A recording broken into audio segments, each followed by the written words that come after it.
Now you're Beatie Wolfe. I'm Beatie Wolfe.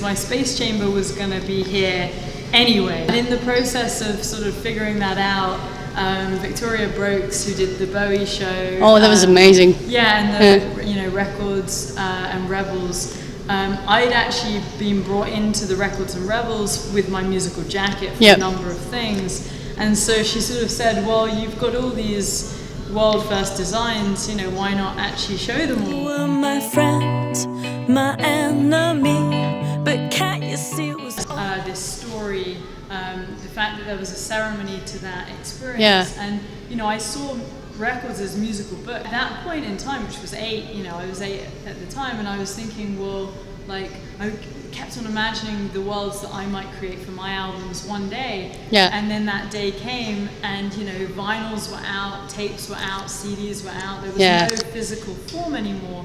There was no sort of sense of telling a story or being able to show the art.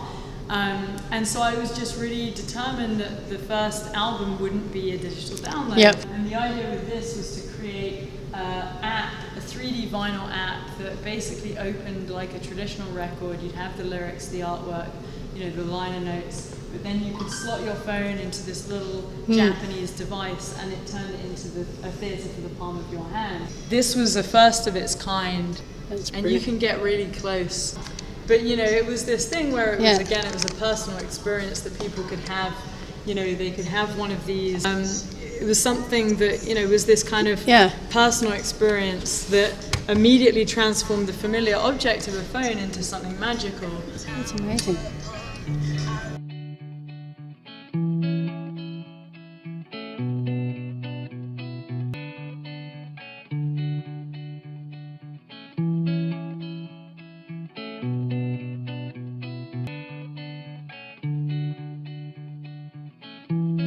Then we move on to the second album, which, given the love that I had of album covers, album jackets, and these were ones that were sort of particularly, for whatever reason, have a story for me.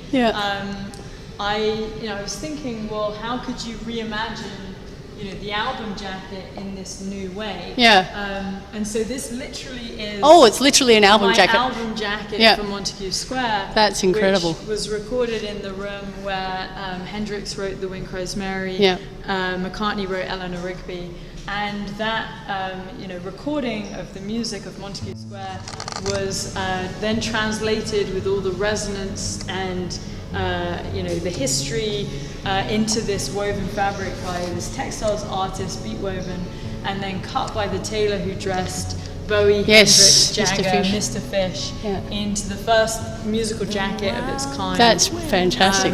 That became, the centerpiece for Montagu Square. And the way I thought about it was also this kind of truly tailored album release for the 21st century. So it's kind of like the old pianola scrolls. Oh yeah. Could you actually play that? Is there any way of actually playing that? Absolutely. So there are, right now it would take a minute just to do it. But there are multiple videos showing how this plays. Oh, amazing. But what you're saying here is literally, the equivalent of a very sophisticated waveform of this is the bass, this is the voice, this is the applause. That's fantastic. But then it was also NFC enabled, so you can oh my gosh, hear the music. That's incredible. And the reason that it was NFC enabled was because the second part of the album, which at the time, I realized, okay, the jacket might be seen by the people, say, in a museum or a gallery, but how many other people will get to access it? And so I wanted to create something like the app that was inclusive, that everyone could play with and experience. And so, came up with this idea of a reimagining of the tape cassette as a deck of cards. Which you opened up, kind of like a tape cassette, and you had, a card for each track of the record, which you see here. Wow. You then tap the card to your phone, and that instantly plays, you know, the music brings up the music video, the lyrics, and, you know, is dynamic. So a lot of people were, you know, discovering new content via the cards that hadn't been released. How do you think of all this? Well, like, I just love albums. Yeah. Like, I love albums, I love music, like, so much, and I just couldn't accept that, you know, all of that physicality and all of that art and that sort of feeling of going on a journey was going to be just no more because we'd entered this intangible, you know, sort of disposable. Taking the physical, the tangible forms and augmenting them. 8, which was the first album, Montagu Square, which was the second. These were responses to, you know, digital downloads being the prevailing listening format, and, you know, then obviously we move into streaming, and suddenly, you know, it's even more in some ways intangible and compressed, and so with Raw Space, which was the third record, it was literally, you know, thought about as this anti-stream experience. And the way this came about was, you know, I was just trying to figure out how you could create, probably don't want to get the restart button, but, you know, what is streaming currently leaving out of the equation? So the lyrics, the artwork, that feeling again of going on a journey. And I just happened to be at Bell Labs at the time, and, you know, ended up going into the Bell Labs anechoic chamber, which was the quietest room in the world. It was the room where Helen Keller said she experienced true silence. Wow. And it's this place here, and I fell in love with this room. That's a wire suspended floor, so you have this depth below you that is also the same height above. Oh goodness. And hearing music in there was just so incredible because it would was be so such pure, a pure, and, you know, there was nothing infiltrated. And as and people would be logging in via, you know, the 360 cameras. This is what they'd be seeing. It looks like Van Gogh. Which was the inspiration for this track, because this was a homage to Elliott Smith, Little Moth being an anagram of his name. So I love that you picked up on that reference. You know, so then people would be transported into the chamber. They couldn't shuffle, they couldn't fast forward.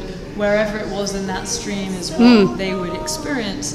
But then live AR would be literally responding to the music in real time. So all of this was live animation. So as the record was playing, the lyrics would be streaming out of it. You'd be taken to the world of that particular track, just as, you know, you see a little glimpse of it. But obviously, if you have a headset, it's full VR. And, you know, that was the first live 360 video. It's the first live AR thing. But the tech was meant to be invisible. It was just about taking people into this feeling of literally being in and out.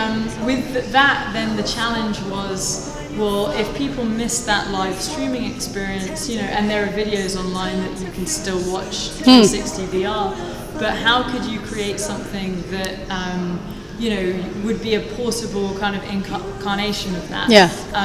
And so I came up with this idea to have the space chamber. The reason it's the space chamber, not the raw space chamber, I'll explain in just a second. But then the idea with this was you could go in and using an old coin-operated viewport, you know, binoculars, not a headset because headsets are so crappy. So you see here we're back in the chamber, and that is, you know, this is a real record player, real room, and everything that you're seeing is being blended in real time. That's incredible. You know, live. At the sake of yourself.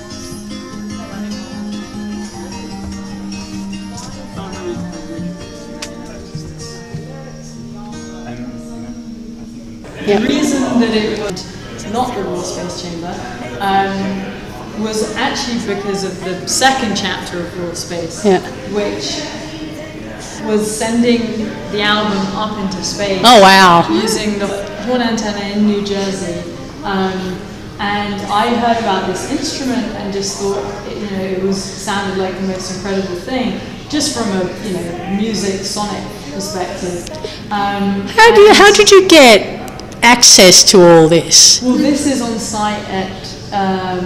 This is a Bell Labs instrument. Okay, all right. Yeah. So first off, you got onto Bell Labs, and Bell Labs are like, yes, we love your project. Yeah, so they'd got in touch about something else. Yeah. Because they'd seen my work and they were interested in me trying doing an experiment with them on a platform that they were building. So Bell Labs are cool then. Oh, Bell Labs are great. Bell Labs are amazing. Like, for the record, Bell Labs are the best. Yeah. You know, along with the design team I worked with, Design.io, Yeah. did all the animations.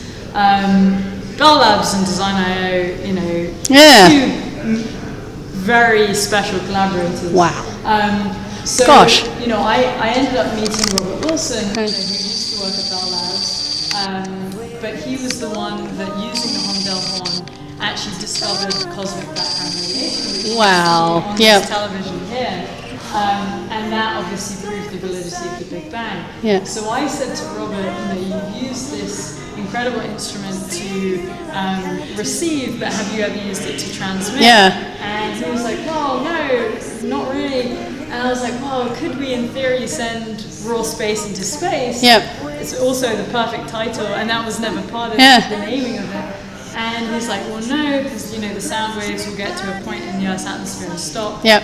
And then a month later, I got an email from him, and he's like, hey, I figured it out. We can do an update on the horn. This is like a national historic That's landmark. incredible. Yep. So he ends up updating the horn, and we do this broadcast. And I wanted it to be not of the studio version of the album, but the raw version recorded in the chamber. Yeah. You know, as this idea of the rawest sound entering the rawest space. Yeah. So that's what you can actually hear. You can hear the broadcast